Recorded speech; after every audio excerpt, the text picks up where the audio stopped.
රුපියල් කෝටි 50,000ක අතිරේක මුදලක් කිසිම එක රුපියලක්වත් පිටින් ණය ගන්නේ නැතුව එක ඩොලර් එකක්වත් ණය ගන්න නැතුව රාජ්‍ය භාණ්ඩාගාරයෙන් මේ ආපදාවෙන් විනාශ වෙච්ච ජන ජීවිතය වෙනත ගොඩනගා ගන්න ඉදිරිපත් කරන පරිපූර්ණක ඇස්සමේන්තුවක් සම්මත කර ගැනීම සඳහා තමයි අපි අද මෙම විවාදයට සම්බන්ධ වෙන්නේ. කරු සභාපතිතුමනි, අපි හිතනවා මේක ඉතාමත්ම විශේෂ දෙයක්. අගය කරන්න තරම් සමහර පුද්ගලයන්ට දේශපාලන ධෛර්යයක් නැතිවීම අපි කනගාටු වෙනවා. නමුත් මීට කලින් සාමාන්‍යයෙන් ආපදාවන් වලදී සිද්ධ වෙච්ච දේ තමයි දසාතේ ණය වෙලා ලෝකෙනුත් ණය අරගෙන රටේ ණය සීමාවල් වැඩි කරගෙන තමයි කරු සභාපතිතුමනි අද මේ ලබා දෙන ආර්ථික සහනාධාරයේ වගේ මිදිකිරීම සඳහා ලබා දෙන ප්‍රාග්ධන ප්‍රතිපාදන වගේ දේවල් වලින් 25%ක් දෙන්නත් ණය වෙලා තමයි කළේ. නමුත් අද ගත්තොත් එහෙම මේ විශාල මුදල රුපියල් කෝටි 50,000ක් ලබන ජනවාරි සිට දෙසැම්බර් 31 දක්වා කාලයට දැනට දීලා තියෙන අයවැයින්ට අමතරව ලබා දෙන්න. මේ දෙසැම්බර්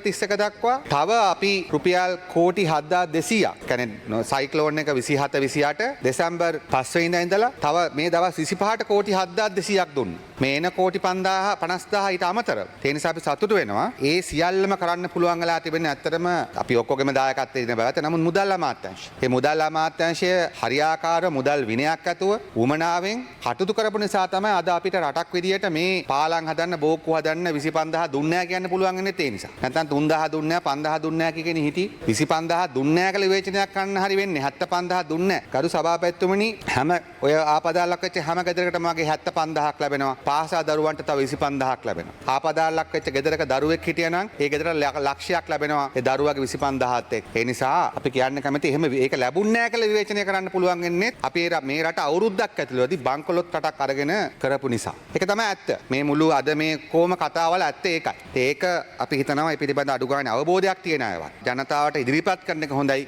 කියලා.